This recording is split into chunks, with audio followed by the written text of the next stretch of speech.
Good morning student. Good morning sir. Okay, இன்னைக்கு மாவட்டங்களோட அல்லது ஊர்களின் மருவு பெயர்கள், முற்காலத்தில் இருந்த பெயர்கள் மருவி மருவி இப்பொழுது எப்படி இருக்குதுங்கிறத நம்ம படிக்க போகிறோம். இந்த முதல் ஊர் பெயரை படிங்க.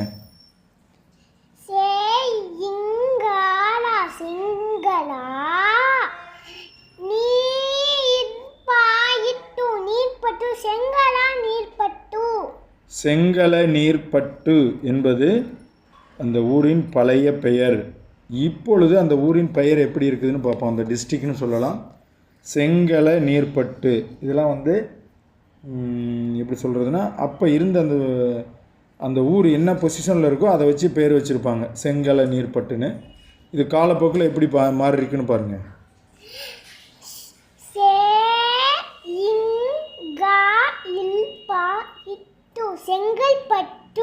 செங்கல்பட்டு என்று மாறியுள்ளது.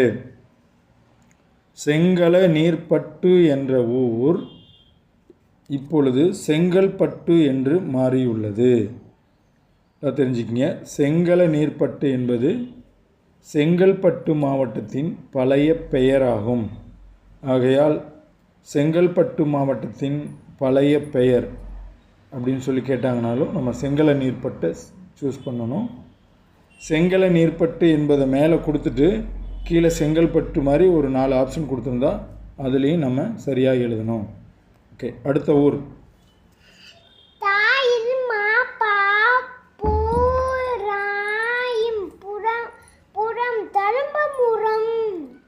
தர்மபுரம்.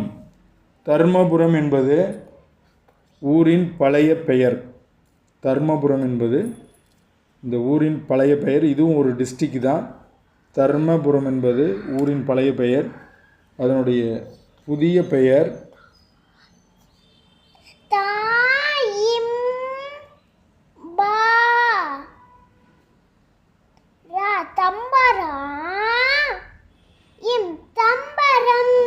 தா நெடில் குறிலா படிக்கிறீங்க. தாம்பரம். தர்மபுரம் என்பதுதான் பிற்காலத்தில் மருவி மருவி மருவி தாம்பரம் என்று இன்று சென்னையில் உள்ள தாம்பரம் என்று ஒலிக்கிறது. சென்னையோட நுழைவாயிலாக ஒரு காலத்தில் இருந்தது தாம்பரம். தர்மபுரம் என்பது மருவி மருவி இப்பொழுது தாம்பரம் என்று ஒலிக்கிறது. அடுத்தது இது 3 பிட்டாக வரும். பிரித்து பிரித்து கரெக்டாக படிக்கணும். கா நெடில் இருக்குல்ல, காவேரி.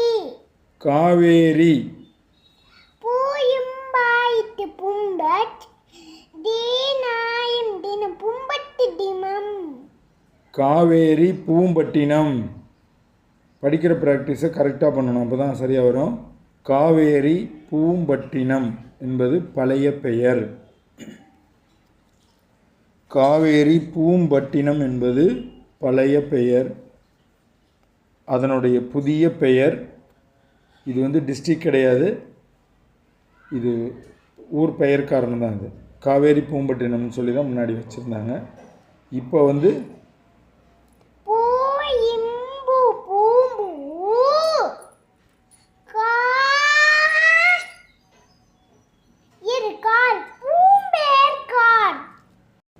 பூம்புகார் என்பது புதிய பெயர், இப்பொழுது உள்ள பெயர்.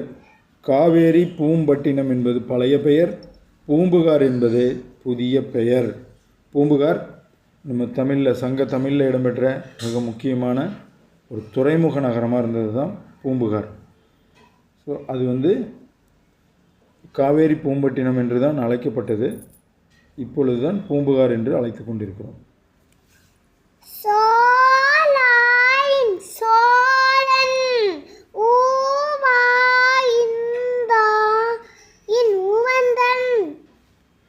சோழன் உவந்தான் என்பது பழைய பெயர்.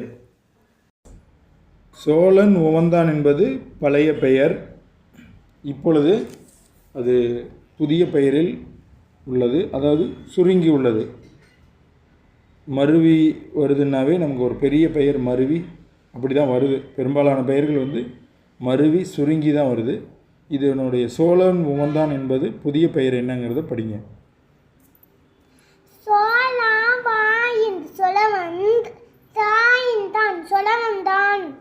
சோ நெடில் சோழ வந்தான் என்று படிக்க வேண்டும்.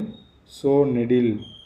சோழன் உவந்தான் என்பது சோழ வந்தான் என்று மாறியுள்ளது. இது ஊரின் பெயர் தான், டிஸ்ட்ரிக்ட் கிடையாது. சோழன் உவந்தான் என்பது சோழ வந்தான் என்று மாறியுள்ளது.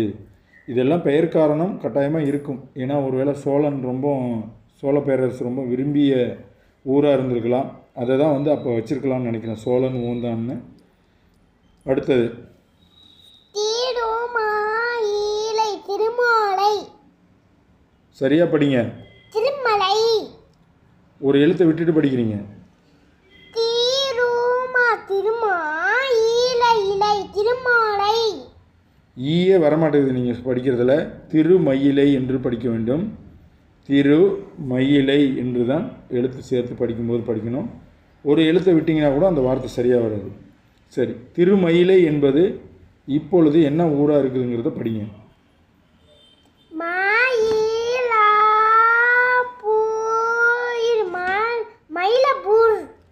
லா நெடில் மயிலாப்பூர் என்று படிக்க வேண்டும்.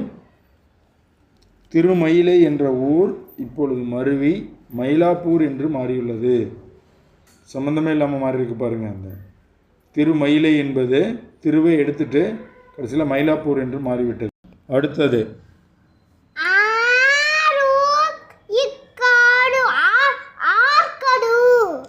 ரூ நல்லா உச்சரிக்கணும். ஆறுகாடு. ஆறுகாடு என்பது இப்பொழுது மருவி வேறு பெயரில் தோன்றுகிறது. ஆறுகாடு என்பது மருவி இப்பொழுது எப்படி இருக்கு படிங்க.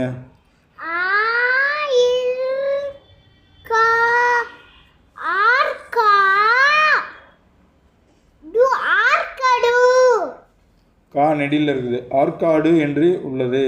ஆறுகாடு என்பது ஆற்காடு என்று மருவி மாறி உள்ளது.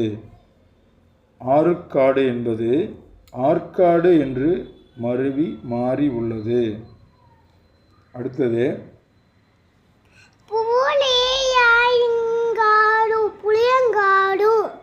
புளியங்காடு என்பது பழைய பெயர், இப்பொழுது மருவி வேறு பெயரில் காட்சியளிக்கிறது. புளியங்காடு என்பது மருவி வேறு பெயரில் காட்சியளிக்கிறது. இது போன்று நிறைய ஊர்களுக்கு இருக்குது. இருந்தாலும் சில ஊர்களுக்கு ஒரு 50 ஊர்களுக்கு நம்ம தெரிஞ்சு வச்சுட்டா போதும். அதை சுற்றி தான் மேக்ஸிமம் டிஎன்பிஎஸ்சி கொஸ்டின்களை கேட்பாங்க. புளியங்காடு என்பது இப்பொழுது மிகவும் ஃபேமஸாக இருக்கிற ஊர் தான்.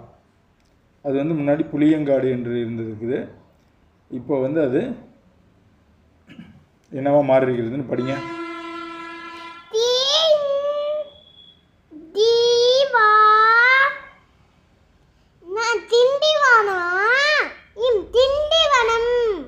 திண்டிவனம் என்று மாறியுள்ளது. புளியங்காடு என்ற ஊர் அப்படியே மாறி திண்டிவனம் என்று மாறியுள்ளது. இதுவும் ஏதோ ஒரு காரணத்தினால தான் அப்படியே மாற்றிருப்பாங்க. முன்பு புளிய மரங்கள் அதிகமாக இருந்திருக்கலாம், அதனால் புளியங்காடு என்று அழைத்திருக்கலாம் என்பது என்னுடைய யோகம். அடுத்தது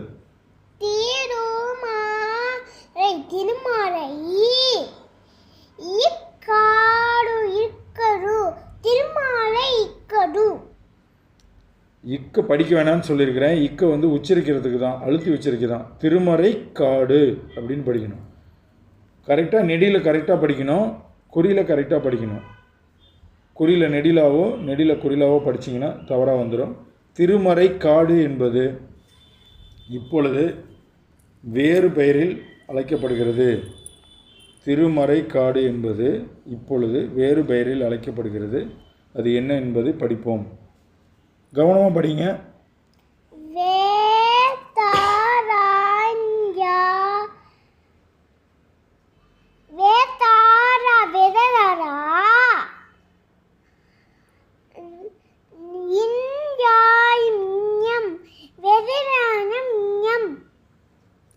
வே நெடில் வேதாரண்யம் அப்படின்னு படிக்கணும்.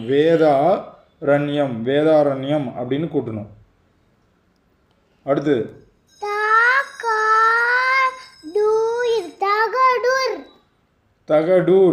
தகடூர் என்பது மருவி இப்பொழுது வேறு பெயராக காட்சியளிக்கிறது. தகடூர் என்பது மருவி இப்பொழுது வேறு பெயரில் காட்சியளிக்கிறது. இது வந்து ஒரு மாவட்டம். தாரோமாபுரி தர்மபுரி. தகடூர் என்பது இப்பொழுது தருமபுரி என்று மாறியுள்ளது. கொடையேழு வள்ளல்களில் ஒருவர் அங்கே இருந்தார். அங்கே ஒரு சிறப்பான மலை பெயரும் உண்டு. கொடையேழு வள்ளல்களில் ஒருவர் தான் அதை ஆண்டார். திருச்சி ராலைவாயி ரலைவாயி திருச்சிரலைவாடி. திருச்சீரலைவாய் திருச்சீரலைவாய் என்றுதான் முன்பு இருந்தது. இதுவும் ஒரு மாவட்டம். திருச்சீரலைவாய் என்று இருந்தது. இப்பொழுது மருவி அது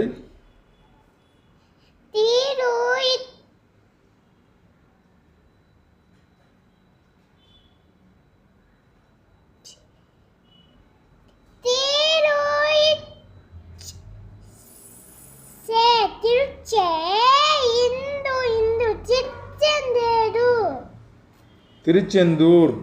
திருச்சீரலைவாய் என்பதுதான் மருவி திருச்செந்தூர் என்று மாறிவிட்டது. காலப்போக்கில் அது அவங்களுக்கு சில காரணங்களாலோ அல்லது சொல்வதற்கு எளிமையாக இருப்பது மாதிரியோ அது வந்து மாற்றிக்கிட்டாங்க. கோயம்புத்தூர்னு இருந்தது, இப்போ கோவைன்னு ஷார்ட்டாக கூட கூப்பிடுறாங்க. அது வந்து பெரிய பெயராக தான் இருந்தது முன்னாடி. அது மாதிரி தான் திருச்சீரலைவாய் என்பது திருச்செந்தூர் என்று மாறியுள்ளது. இங்கு புகழ் வாய்ந்த முருகன் கோவில் உள்ளது. திருச்சீலைவாய் என்பது அடுத்தது.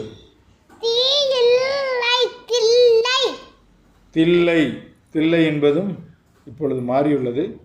இங்கும் புகழ்பெற்ற ஒரு கோவில் உள்ளது. தில்லை என்பது இப்பொழுது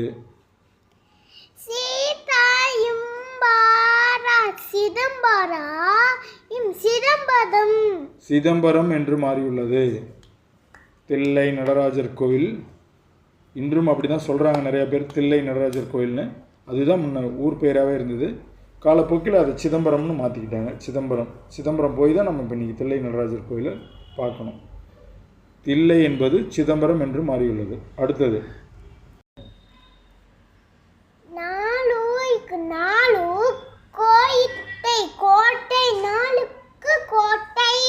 நாலுக்கோட்டை என்ற ஊர் இப்பொழுது மருவி எவ்வாறு உள்ளது என்பதை படிங்க. இதுவும் ஒரு மாவட்டம். பெரும்பாலும் மாவட்டங்களை குறித்து தான் கொஷின் கேட்பாங்க. ஊர் பெயர்கள் வந்து அதிகமாக கேட்குறதில்ல, மாவட்டங்களை நோக்கி தான் கேட்குறாங்க. நாலுக்கோட்டை என்பது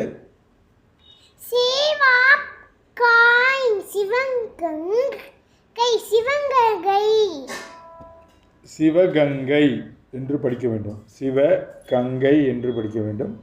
நாலுக்கோட்டை என்பது மாறி சிவகங்கை என்பது இப்பொழுது. அடுத்தது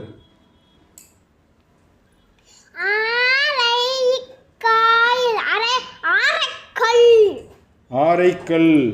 இது போல தான் கரெக்டாக நெடில் எழுத்து நெடிலாக படிக்கணும், குறியில் எழுத்து குறிலாக படிக்கணும், இல்லைனா வார்த்தை மாறி போயிடும். ஆரைக்கல் என்பது இதுவும் ஒரு மாவட்டத்தை குறிக்குது. ஆரைக்கல் என்பது இப்பொழுது அழகான பெயராக ஒரு பெயராக மாறி இருக்கு.